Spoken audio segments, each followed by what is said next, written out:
Mpenzi mtazamaji wa TV Imani na msikilizaji wa Radio Imani popote ulipo. Leo tupo katika mji wa Pretoria. Na hapa tupo ndani ya Masjid Imam Bukhari ambayo ipo katika mtaa huu wa mtaa wa Latif hapa Pretoria. Ni imemalizika hutuba ya Ijumaa ambayo khatibu wa leo alikuwa ni Sheikh Nuruddin Kishki. Lakini hutuba ya leo ilikuwa ikizungumzwa kwa lugha ya Kiarabu kwa sababu wengi walikuwa hapa hawafahamu Kiswahili, wanafahamu lugha ya Kiarabu, lugha ya Mtume Muhammad sallallahu alaihi wasallam. Huyu hapa ni Sheikh Nuruddin Kishki ambaye ndo alikuwa khatibu wetu wa leo. Labda Sheikh, mtazamaji wa TV Imani na msikilizaji wa Radio Imani angetaka kujua kwamba hutuba leo ilikuwa inahusu nini?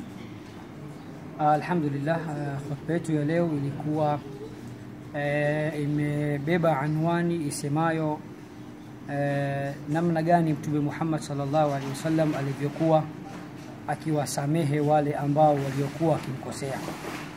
Kwa hivyo tuliishi na Qur'ani na Sunna na baadhi ya mifano yaliyo hai kabisa yaliyotokea katika zama za Mtume sallallahu alaihi wasallam, watu kadhaa wasiokuwa Waislamu namna walivyokuwa wakimkosea adabu na heshima, na hata wengine kupanga mipango kutaka kumdhuru na kumuua, lakini hatimaye anakuwa ni mwenye kuwasamehe, jambo ambalo tabia yake ya kuwa na moyo mkubwa, moyo mkunjufu, moyo ulio mzuri, roho iliyo nzuri na tabia ya kupenda kusamehe ilikuwa ikiwapelekea wengi wao kuingia katika Uislamu.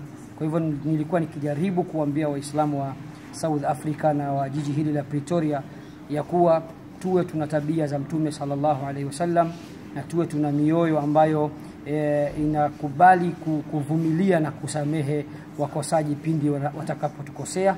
Hizi ni zama ambazo tunatakiwa kutangaza Uislamu kwa vitendo, kwa tabia kabla ya hata maneno.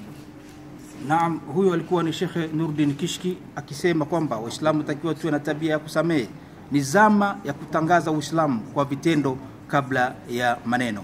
Nikiripoti kutoka ndani ya Masjid Imam Bukhari hapa Pretoria, mimi ni Abdullah Abdurrahman Masawe wa TV na Radio Iman.